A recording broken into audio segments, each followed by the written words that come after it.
الرحمن علم القرآن خلق الإنسان علمه البيان الشمس والقمر بحسبان والنجم والشجر يسجدان والسماء رفعها ووضع الميزان ألا تطغوا في الميزان وأقيموا الوزن بالقسط ولا تخسروا الميزان والأرض وضعها للأنام فيها فاكهة والنخل ذات الأكمام والحب ذو العصف والريحان فبأي آلاء ربكما تكذبان خلق الإنسان من صلصال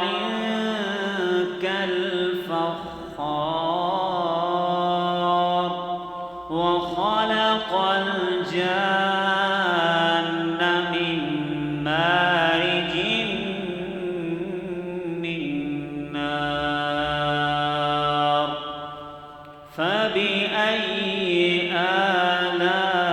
آلاء ربكما تكذبان رب المشرقين ورب المغربين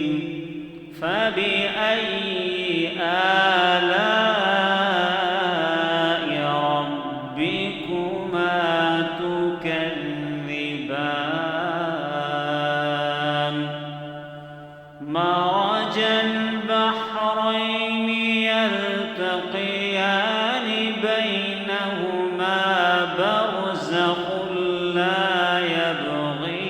يبغيان فبأي آلاء ربكما تكذبان يخرج منهما اللؤلؤ والمرجان فبأي آلاء ربكما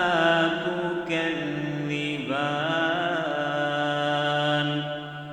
وله الجوار